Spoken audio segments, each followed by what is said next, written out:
ನಾನು ಉತ್ತರ ಕೊಡುವಾಗ ಜವಾಬ್ದಾರಿಯಿಂದ ಉತ್ತರ ಕೊಟ್ಟಿದ್ದೇನೆ. ಅನೇಕ ವಿಷಯಗಳನ್ನು ಮಾನ್ಯ ಸದಸ್ಯರುಗಳು ನಿರೀಕ್ಷೆ ಮಾಡಿದ್ರು ನಿಜ.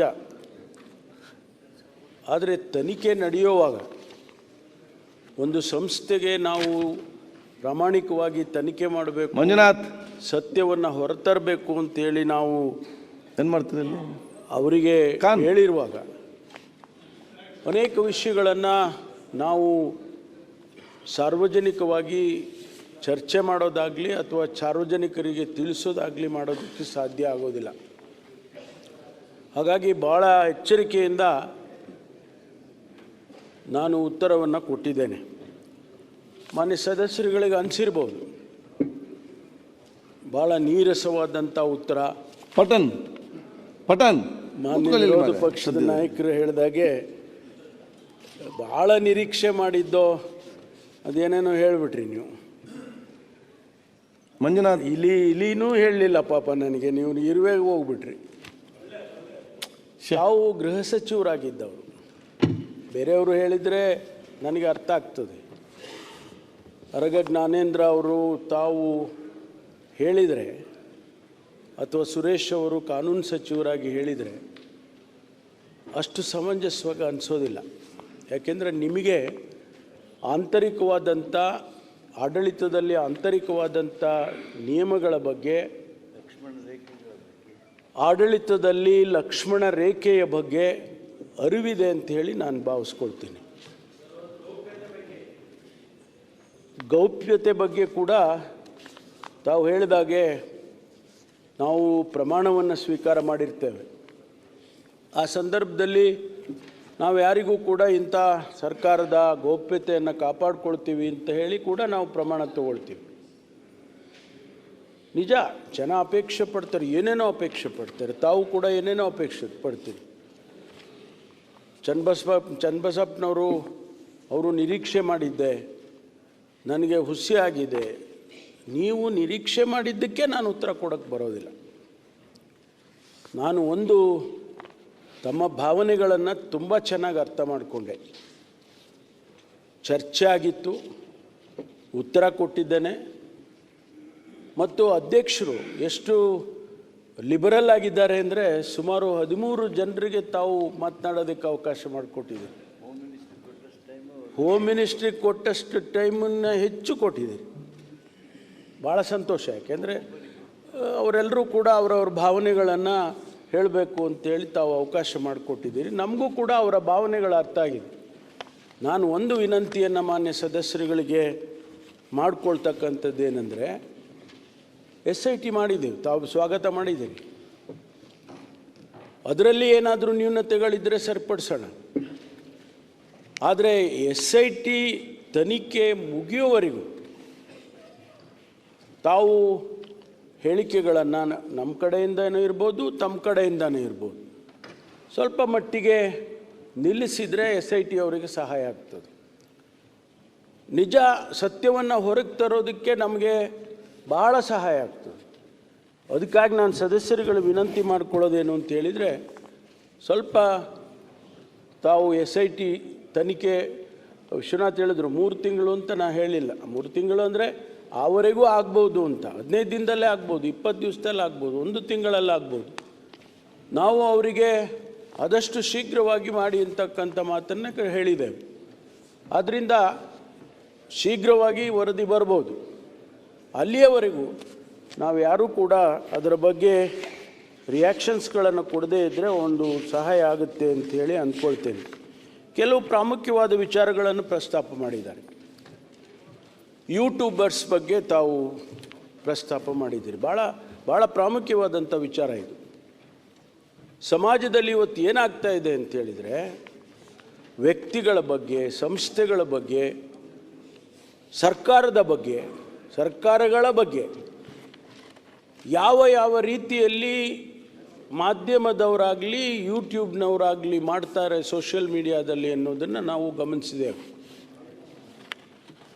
ಎಲ್ಲೋ ಒಂದು ಕಡೆ ಇದಕ್ಕೆ ಕಡಿವಾಣ ಹಾಕ್ತೇ ಹೋದರೆ ಸಮಾಜದ ಸ್ವಾಸ್ಥ್ಯವನ್ನು ಹಾಳು ಮಾಡೋದಕ್ಕೆ ಸಾಧ್ಯ ಆಗ್ತದೆ ಇದರಿಂದ ಅನ್ನೋದು ತಮ್ಮೆಲ್ಲರಿಗೂ ನಮ್ಮೆಲ್ಲರಿಗೂ ಕೂಡ ಸರ್ಕಾರದಲ್ಲಿ ಕೂಡ ಅರ್ಥ ಆಗಿದೆ.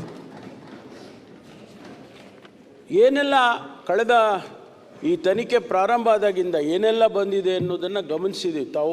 ತಾವು ಗಮನಿಸಿದ್ದೀರಿ, ನಾವು ಕೂಡ ಗಮನಿಸಿದ್ದೇವೆ. ಇನ್ನು ಮುಂದೆ ನಾನು ಸದನದ ಮೂಲಕ ನಮ್ಮ ಮಾಧ್ಯಮ ಸ್ನೇಹಿತರು, ಸೋಷಿಯಲ್ ಮೀಡಿಯಾ ಸ್ನೇಹಿತರಿಗೆ ಹೇಳೋದು, ವಿನಂತಿ ಮಾಡಿಕೊಳ್ಳೋದು, ಇಲ್ಲಿಗಾದರೂ ನಿಲ್ಲಿಸಿ, ಪ್ಲೀಸ್ ಸ್ಟಾಪ್ ಇಟ್. ಇನ್ನು ಮುಂದೆ ನೀವು ಇದನ್ನೇ ಮುಂದುವರಿಸಿದರೆ ಖಂಡಿತವಾಗಿ ಸರ್ಕಾರ ಇದರ ಬಗ್ಗೆ ತಮ್ಮ ಬಗ್ಗೆ ಕ್ರಮಗಳನ್ನು ತಗೋಬೇಕಾಗ್ತದೆ ಅನ್ನೋ ಮಾತನ್ನು ಹೇಳ್ತೇನೆ. ಅಲ್ಲಿ ಜಗಳ ಆಯಿತು, ಇಬ್ಬರು ಯೂಟ್ಯೂಬರ್ ಟೀಮ್ಗಳಿಗೆ ಜಗಳ ಆಯಿತು. ಸುನೀಲ್ ಅವರೇ, ತಮ್ಗೆ ಗೊತ್ತಿದೆ, ಹೊಡೆದಾಡ್ಕೊಂಡ್ರು. ಅವ್ರ ಮೇಲೆ ಕೇಸ್ ಮಾಡಿ, ಅವ್ರನ್ನ ಅರೆಸ್ಟ್ ಮಾಡಿ, ಮತ್ತು ಅವ್ರ ಮೇಲೆ FIRಗಳೆಲ್ಲ ಮಾಡಿರ್ತಕ್ಕಂಥದ್ದು ಈ SIT ನಮ್ಮ ಸ್ಥಳೀಯ ಪೊಲೀಸ್ನಿಂದ ಮಾಡಿದ್ದಾರೆ. ಆದರೆ ಯಾವ ಕೆಲಸ ತಾವು ಮಾಡ್ತಾ ಇದ್ದೀರಿ?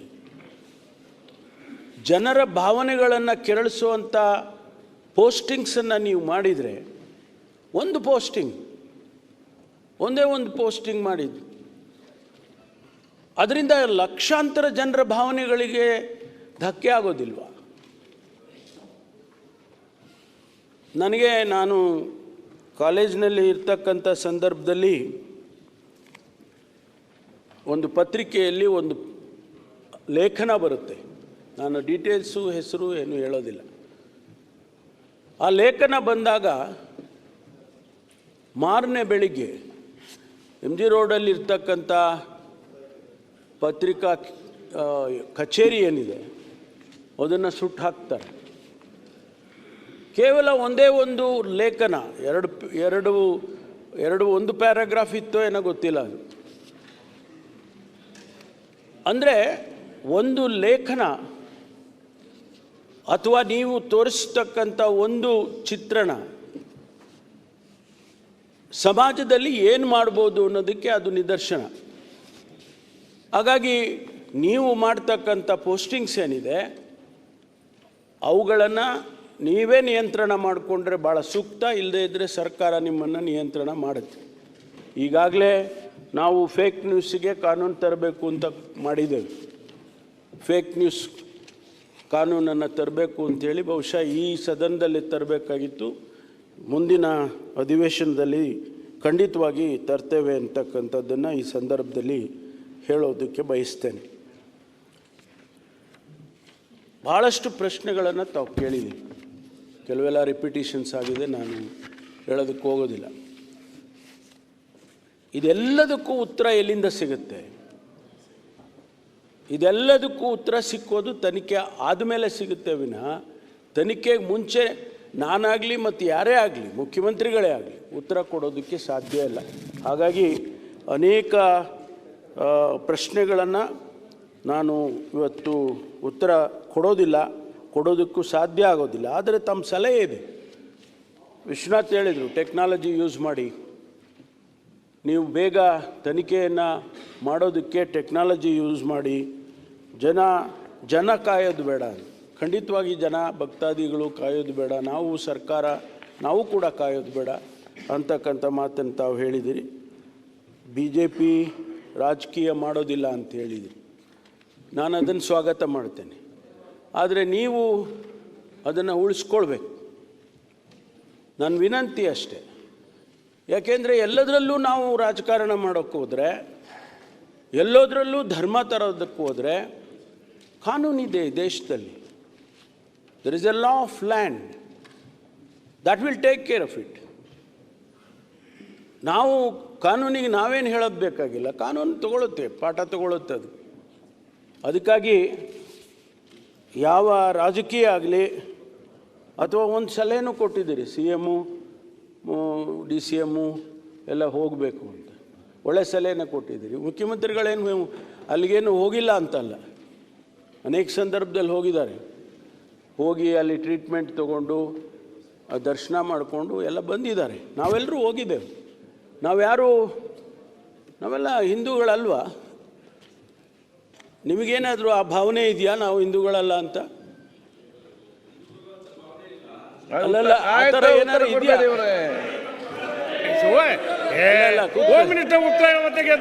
ಅಲ್ಲಪ್ಪ, ಕೇಳ್ರಿ ಸುರೇಶ್ ಗೌಡ, ಕೂತ್ಕೊಳ್ಳಿ. ಸರ್, ಮುಖ್ಯಮಂತ್ರಿ ಹೋಗ್ಯಾರತ್ತ, ಮುಖ್ಯಮಂತ್ರಿ ಆಗ್ಯಾರ, ಮಂಜುನಾಥ್ ಆಶೀರ್ವಾದ ಆಗೈತೆ. ನೀವು ಹೇಳಿದ್ದು ನಾನು ಸ್ವಾಗತ. ನಾವು ಹಿಂದೂಗಳು ಭಾವನೆ, ಹೌದಪ್ಪ, ನಾವು ಹಿಂದೂಗಳೇ. ನಾವು ನನ್ನ ಹೆಸರೇನಿಟ್ಟಿದ್ದಾರೆ ಹೇಳಿ? ಅಲ್ಲ, ಹೆಸರಿಗೆ ತಕ್ಕಂತೆ ಇಲ್ಲ ಅಂತ ಪ್ರಶ್ನೆ ಅಷ್ಟೇ.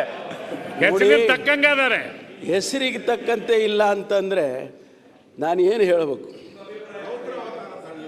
ಅದು ಬೇಕಾಗಿಲ್ಲಲ್ಲ. ಜೀವನದಲ್ಲಿ ಎರಡು ದಾರಿ ಇದೆ, ಒಂದು ಸಂಘರ್ಷದ ದಾರಿ, ಒಂದು ಸಂಯಮದ ದಾರಿ. ನಾನು ಎರಡನೇದು ಆರಿಸ್ಕೊಂಡಿದ್ದೀನಿ ಅಶೋಕ್. ಅಲ್ಲ, ಸಂಯಮದ ದಾರಿಯನ್ನು ಆರಿಸ್ಕೊಂಡಿದ್ದೀನಿ. ನೀವು ಸಂಯಮ, ಅವರು ಸಂಘರ್ಷ, ಇಬ್ರು ಪಕ್ಕದಲ್ಲೇ ಇದ್ದೀರಲ್ಲ, ಆಶ್ಚರ್ಯ. ಅಲ್ಲ, ನಮ್ಮನ್ನ ನೀವು ಬೇರ್ಪಡ್ಸಕ್ ಹೋಗ್ಬೇಡಿ, ಆಗೋದಿಲ್ಲ. ನಮ್ಮನ್ನ ಯಾಕೆ ಬೇರ್ಪಡ್ಸಕ್ ಹೋಗ್ತೀರಾ? ಪರಮೇಶ್ವರ್ ಅವರೇ, ಅವರು ನಾನು ಅಧಿಕಾರ ತಗೋತೀನಿ ಅಂತಾರೆ, ನೀವು ನಾನು ಮೌನವಾಗಿದ್ದ ಅಧಿಕಾರ ತಗೋತೀನಿ ಅಂತ ಹೊರಟಿದ್ದೀರಿ. ಈಗ ಯಾರು ಪಾಲಾಗುತ್ತಿದ್ದು ಅಂತ ನನ್ನ ಪ್ರಶ್ನೆ ಅಷ್ಟೇ. ಕಾಯ್ದು ನೋಡಿ. ಇವತ್ತು ಮಾನ್ಯ ಅಧ್ಯಕ್ಷರೇ, ಭಾಳ ಸಲಹೆಗಳನ್ನು ಮಾನ್ಯ ಸದಸ್ಯರುಗಳು ಕೂಡ ಕೊಟ್ಟಿದ್ದಾರೆ.